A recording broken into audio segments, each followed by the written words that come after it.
វាសួរសួស្តីអ្នកគ្នាថ្ងៃនេះតាស៊ីមរៀបសូមណែនាំអាហារដ្ឋានថ្មីមួយកន្លែងទៀតហើយដែលមានឈ្មោះថាអាហារដ្ឋានប្រហុកតែអាហារដ្ឋានប្រហុកគឺមាន2សាខាចំពោះទីតាំងដែលពួកខ្ញុំកំពុងតែមកនេះគឺជាសាខាទី2នៅទីនេះគឺមានទីតាំងធំទូលាយខ្យល់ត្រជាក់ស្រស់បំព្រមហើយកន្លែងក៏ស្អាតដែរនៅទីនេះគឺគេបកការរៀបចំមែនតើគេរៀបចំបែបសម័យផងបុរាណផងហើយមានកន្លែងថតរូបស្អាត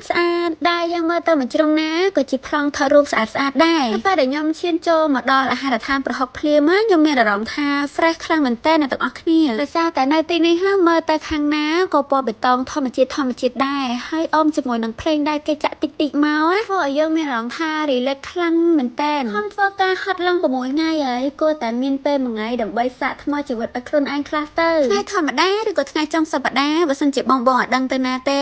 បងអាចមកញ៉ាំអាហារនៅអាហារដ្ឋានប្រហុកបានហើយនៅទីនេះក៏មានទទួលរៀបចំបែប party លក្ខណៈគ្រួសារលក្ខណៈក្រុមការងារឬក៏ជាមួយមនុស្សជាទីស្រឡាញ់នៅទីនេះមិនត្រឹមតែមានទីតាំងធំទូលាយហើយទេសភាពស្អាតប៉ុណ្ណោះទេថែមទាំងមានអាហារឆ្ងាញ់ជាច្រើនមុខហើយតម្លៃវិញក៏សមរម្យដែរចំពោះបងដែលមានកម្រងមកលក្ខណៈគ្នាច្រើនណាខ្ញុំរីកមិនឲ្យបងកក់តុកជាមុនព្រោះដើម្បីឲ្យក្រុមការងារគាត់បានរៀបចំតុកជាស្រេចត្រៀមសម្រាប់បងសម្រាប់លេខកក់តុកដែលនៅអាហារដ្ឋានប្រហុកគឺខ្ញុំនឹងដាក់នៅក្នុង caption ខាងលើដែលនៅទីនេះគឺគេបើករៀងរាល់ថ្ងៃចាប់ពីម៉ោង10ព្រឹករហូតដល់ម៉ោង10យប់សម្រាប់ព័ត៌មានបន្ថែមបងអាចតាក់ទងទៅ page នេះបាន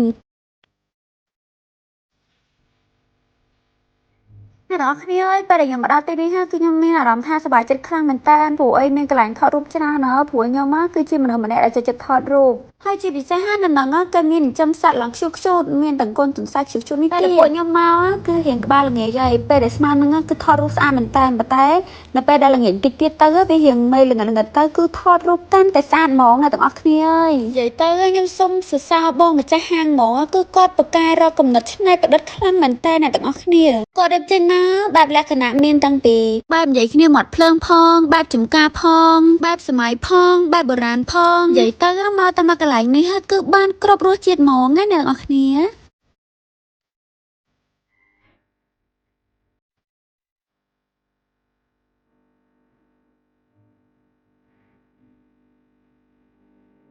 ចំពោះថ្ងៃដែលខ្ញុំមកគឺប៉ះសៅរ៍អាទិត្យដូច្នេះគឺថ្ងៃនោះគឺមនុស្សច្រើនកកខ្លាំងមែនតើអញ្ចឹងបើសិនជាអ្នកទាំងអស់គ្នាមានបំណងចង់មកអាហារដ្ឋានប្រហុកប៉ះចំថ្ងៃសៅរ៍អាទិត្យអ្នកទាំងអស់គ្នាកុំភ្លេចខលដើម្បីកក់តុបទុកជាមុនណាអូអ្នកទាំងអស់គ្នានៅហ្នឹងមិនត្រឹមតែមានម្ហូបអាហារឆ្ងាញ់ទេតែមានជាលក្ខណៈកាហ្វេហើយនិងក្រែមដួងផងដែរហើយឥឡូវហ្នឹងខ្ញុំពីរនាក់កំពុងតែទៅរកក្រែមដួងញ៉ាំ